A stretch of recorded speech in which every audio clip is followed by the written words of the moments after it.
Imagine the following scenario. An individual gains access to the IBM and steals or changes critical data. Following on the previous scenario, a user managed to acquire all objects special authority. The same user now attempts to find and then either steal or modify important data held on the IBM. Now let's see how the QRadar 400 and QRadar combined solution can help you gain the needed visibility into what just happened. Following on the previous scenario, a user managed to acquire all object special authority. As a consequence of acquiring all object authority, Cilasoft's controller automatically forces this profile to have command auditing. All the commands are trapped by the system and written to the system audit journal.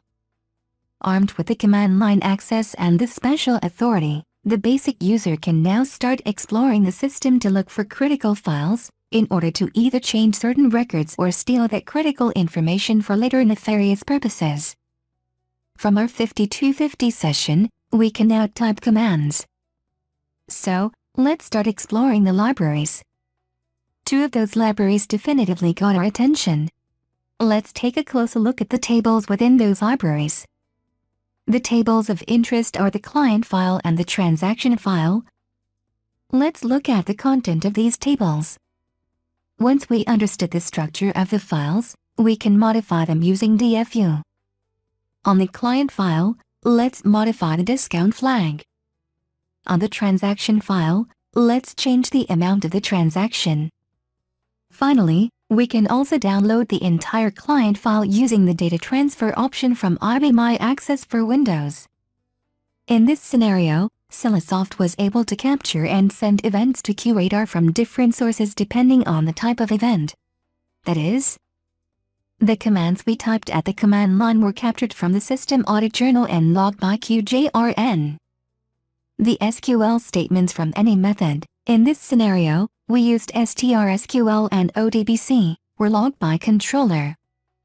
Finally, the database changes at the field level were captured from the database journal and logged by QRadar. In this very scenario, we used controller just to log the activities, but it is important to note that Cilasoft's controller can also block these transactions if configured to do so. Now let's turn to QRadar to demonstrate how we would know about those fraudulent activities.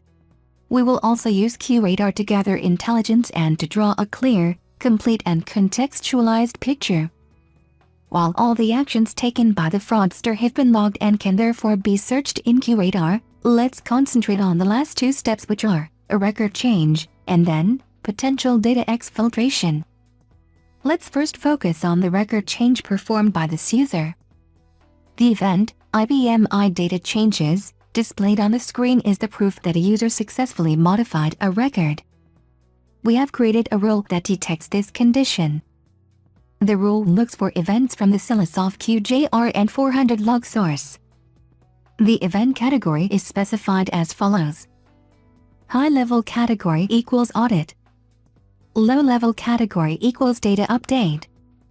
Please note that we could have used the QID value associated with this event, instead of specifying the high and low-level categories. Finally, and this is important as we are trying to detect fraudulent activities, the username should be contained in the suspicious user's reference set we created in the previous scenario, and which is populated by another rule.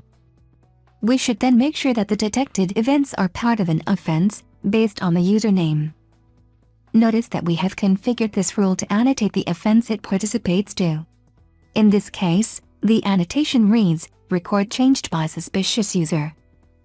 The rule is also configured to include the detected events in the offense for 300 seconds. Our rule is also configured to dispatch a new event.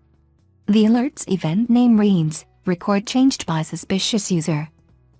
We have also limited the rule's response. In this case, we have chosen that the rule should not generate an alert more than once per minute and per rule. Let's turn to the Offense tab. We should see an offense for user GM basic LM that captured the events detected by the rule we have just reviewed. Keep in mind that potentially other rules can also participate to this very same offense. Let's now focus on the potential data exfiltration performed by this user. In this kind of use case, the amount of data transferred is of great interest. So let's first review the custom event property we created in order to normalize the part of the Cilasoft events that represents the amount of bytes transferred. The destination bytes value reported in the payload of the Cilasoft events is normalized as a field we call DST bytes. As for any use case, several approaches are very often possible. Having said that, let's see what we did with the threshold anomaly rule. The rule we are looking at triggers if a user transfers more than 10,000 bytes within a minute. Again, this rule was configured to dispatch a new event, in other words, to generate an alert. The option, ensure the detected event is part of an offense, was selected. As for the previous rule, we indexed the offense based on the event name field. Let's now turn to the Offense tab, as we should see an offense whose description is potential data exfiltration performed by suspicious user. As we open this offense, we should see GM Basic LM as a top 5 users. Let's very quickly review the content of this offense. In order to get even clearer user-centric view on GM Basic LM, we can use the QRadar User Behavior Analytics app. This application is available free of charge and can be downloaded from the App Exchange portal. This QRadar app, as well as many others, can be downloaded and installed within minutes. In this video, we cannot possibly demonstrate the many powerful possibilities offered by QRadar. Again, because of time constraints, we have only been able to scratch the surface.